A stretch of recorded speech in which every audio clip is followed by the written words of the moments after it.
Hello, teachers, and welcome back to school for 2025. If you are launching into the CIA unit, I am excited to be on that journey with you, and I'm sharing my 2025 CIA classroom workbook. Teachers who've seen my resources before know that I really lean heavily on pen and paper in essential English because I just find it helps kids to stay focused, to be organized. I keep the booklets each lesson until about maybe a week or two out from the exam, and then they're allowed to take them home if they want to do extra study, but there's no pressure on the kids to look after these. I'm very lucky to get them color printed at my school for the grade 12s. And obviously, the justification there is that this content takes kids from A to B, literally from day one right up to exam prep. The topic this year is city and country, hence the kind of 80s hypercolor title page here. Really excited to share this with you. I am asking this year as well to please leave me a review on Teachers Pay Teachers. If this is useful to you, consider buying me a coffee or following me on YouTube. It all really helps to support my work. Just before I go through the booklet, I want to make note of a couple of key changes in the 2025 syllabus. There are some pretty significant differences this year. So in the booklet, you won't see me talking about values, attitudes, and beliefs or cultural assumptions. The reason for this is that those terms are no longer being used for the CIA in the new syllabus. You can see here, consider the way the seen and unseen stimulus texts communicate information and shape meaning. I believe we're leaning more towards the word opinion this year. Explain how identity, place, event, or concept has been represented. So we still have that key word there, but we're moving away from that kind of fairly complicated lingo, cultural assumptions, values, attitudes, beliefs. Let's be real, it was pretty difficult for some kids to wrap their heads around. Notably here on the other side here, the conditions, the big change is that there's no longer a word count. So speaking with Lisa at QCAA, she said that they just didn't want people to be so fixed on that. As long as there's enough evidence to meet the criteria, students should be a little more flexible with that. I'm still going to be encouraging my kids to write 200 to 300, just like the old days, because I think that's a fair requirement to write substantial and rigorous answers. Okay, so back to the booklet. And let's launch. So some of my stuff just stays the same each year. It's all G. I mean, there's not much to change. I'm keeping the word length info because I'm going to keep encouraging kids to write, at least 150. I don't want them to see that there's no word count and just tap out. Mostly the same. There's a little bit for you to add your assessment. Really, there's no big changes here. I'll show you where there are changes, and I'm actually so excited about these. This stays the same. I'm really emphasizing to kids that this stuff is everywhere. Language features, text structures is everywhere. Every year I do this example where I point to the fire hydrant in the classroom on the wall, and I say, well, why is it red? Why is the text capitals? Why is the text going vertically and not horizontally?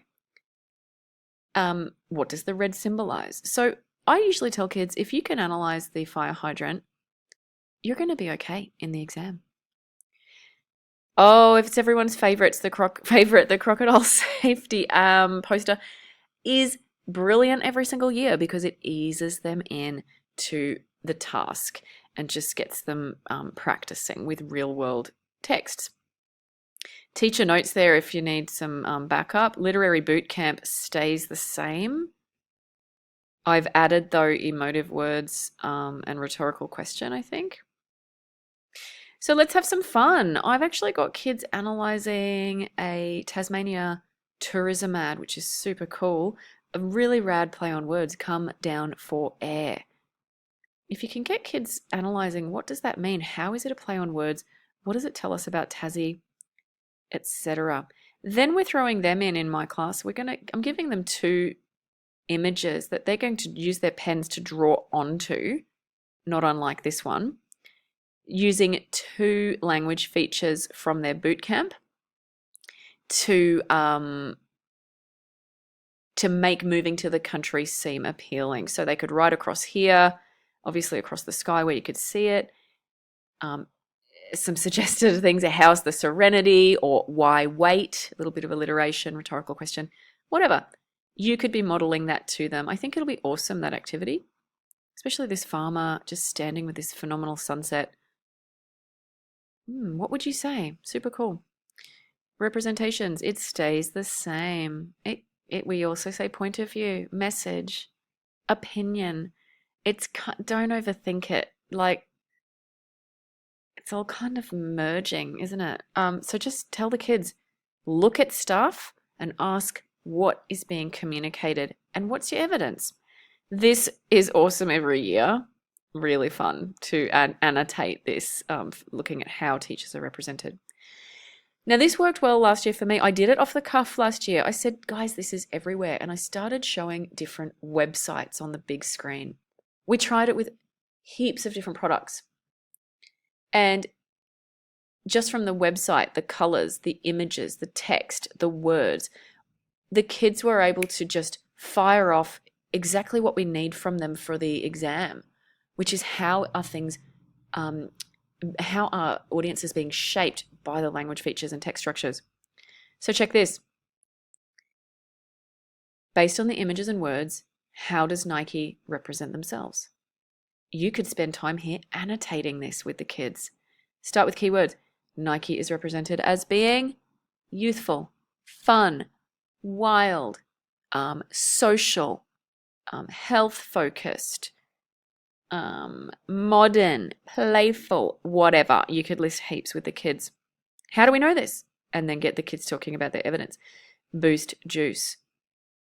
Fantastic example. Love that. Love life. Again, youthful, free, fun, etc. Kids will go off with that. We did last year different schools. We looked at our own school website. They really enjoyed that. And this time I've got Knox Grammar from Sydney. I just thought that would be really fun because that is quite the website if you take a look on that. I just thought it was just something like a Hollywood production, that website. So really, it changed these, of course, to suit your kids if need be. This was cool. Explain the difference in representation of the 2 music festivals below. So I've got Laneway Festival and this metal festival, Knotfest. Again, just showing kids that different meaning is created through language features and text structures. So that should be really fun. That stays the same. The vintage cigarette ads are fantastic. Schoolies stays the same. Just a slight change in my questions to suit the new lingo. Tourism ad stays the same. It's just so good. Brain break. Let's colour in the cute Aussie animals. And we change gear here a little bit. So this is not going to be till like week 3, week 2, week 3, early week 4. That is when we start shifting gear and starting to explicitly talk about city and country, because I don't know what the exam's going to be. City or country, all good. I talk about both. Getting kids talking about assumptions, and even though that won't be on the exam, but just thinking about how we think culturally about cities and countries. Loved bringing some film representations into it this year. Gotham City. That's designed to engage kids because, typically they are interested in Marvel or comics, etc. Some phenomenal drone footage here if you click this link. And getting kids thinking, how does the city shape the meaning when we think of the Batman setting? Getting kids to list some shows, TV shows, movies that they like or have watched that are set in both locations. Watching this clip is just amazing. And I found it really cool to get kids analyzing how cities are represented. So we've got the opening of Saturday Night Fever with some great questions there. And then we're juxtaposing it with the Banshees of Inisherin, set in the west coast of Ireland in the 20s. Really amazing clips, and just getting kids thinking about how these locations will shape meaning and assumptions. Small town mentality, just some cool classroom discussion stuff here. The dressmaker, see, I haven't watched it in full, but I just thought it looked like a cool text for contrasting ideas about city and country. So in our class, we're just going to watch the trailer and discuss things from there, or maybe we will watch the whole movie. I don't know. Okay, this is new, and I think this is phenomenal. I just thought, what are some cool, iconic movies that we can look at Australian cities and towns with? And this fantastic little clip from Priscilla, Queen of the Desert. For teachers out there, it is on ClickView. I've even got here the minutes for you. Go from 1944 to 2128, as in minutes and seconds. For me, that's a reminder for me, this bit, because I'm on YouTube with it, but it is on ClickView. What a clip. The drag queens from Sydney get out of the bus in Broken Hill. As you can see, the shock, the intrigue, as the film progresses, of course, the discrimination. So I'm only showing that clip. And you know what? There'll be some kids that are a little bit, ooh, ah, ooh, ah. And guess what? I just think it's really good for them to see some different stuff. It is iconic Australian cinema. If someone is a little uncomfortable, then they can deal. Because that's a really cool little discussion there to look at how the costume and setting establish the characters as being outsiders in the bush. Notice that the questions are very safe. I'm not asking for people's opinions on transgender people or gay people. We're just English students analysing cool texts. This year, I've also got this great clip from Hugo Weaving, which you can delete this if you think that it's not suited for your kids, of course. But he talks about the costume and being in the film, and, you know, I think that section will be really cool. And just to, some facts about diversity in cities and countries. Look, I think I made this. I just got back from New York. So I think I was just like, I think I was just really a bit self-centered here with these choices, because I was just still buzzing off my own trip to New York. But fantastic visual text there. Guys, we got to kill like 10 weeks. Okay, so this is packed with stuff. Delete them if you need to. Songs about places. This section will be so cool. I've been everywhere, man. Parramatta, Warringata, Coolangatta, what's the matter? So everyone knows this song. Have a laugh. I thought I'd share with them some songs I like about places. So please, by all means, delete this stuff and put in your own story. What are some songs that remind you of places or that are about places? For me, it's I feel like I go back to Bundy just from listening to Sounds of Then by Ganga Jang. And Streets of Your Town makes me think of Brizzy. Have so much fun there. Get the kids talking. Get the kids talking and thinking.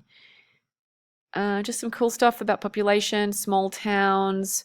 This should be cool. Never done this. Came up with it in my booklet journey of trying to fill 10 weeks. Starter pack. So this is a meme. You're probably familiar with it. There's info there if you're not. Very funny way to examine stereotypes and representations. Of course, I've got please keep it school friendly. I'll let you look through that when you download it. Have fun with that. If you do that, I'd love to see how it works out. Checkpoint. At this point, I give the kids lined paper and see if they can write about a visual text. This one's great. This took me so long to find cool, applicable visual texts. So, Chuck me a follow, please, on the YouTube if you're still listening, because I think this is brilliant. What the symbol of die, and there's better odds out here. Plays on words. You get the gist. Color, etc. There's enough there to talk about all day. Switch gear. Written stimulus. We're going. MLK stays because it's just so flipping good. A couple of different phrasing in the questions though. Written stimulus. Now, shout out again to a colleague on Facebook who said yes to me using this. This is from Lana Lee. Thank you heaps, because this was a great written stimulus. I've put it in there for the kids. They're going to read that and they're going to answer that. On-lined paper. Great. Again, we don't know who made this. Oh my God, it's the best thing ever. This is at the back of the booklet. Someone, whoever you are who made it, thank you. I think we tried to reach out to you a year or so ago to say, could we put it in the booklet? And we didn't hear from you. So if you're out there, let us know. Some old stuff from space. Oh God, the space here. That's for kids who've been away and don't know what the hell they're doing. You just say, yo, go and look at 36. Bonus visual stimulus. Kids are moving ahead. Miss, I'm done. Great. Do another practice. And that's for those hot afternoon lessons. You'll thank me later, I bet ya. So that's it from me. It's a longer video, but you know what? If you're still listening, I hope it's of use to you.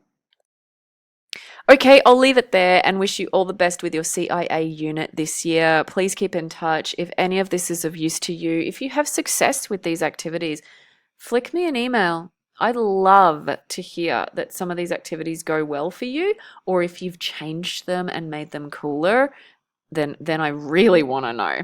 So have a great term, everybody. Don't forget to subscribe. Leave me a review if you can, and have a great term.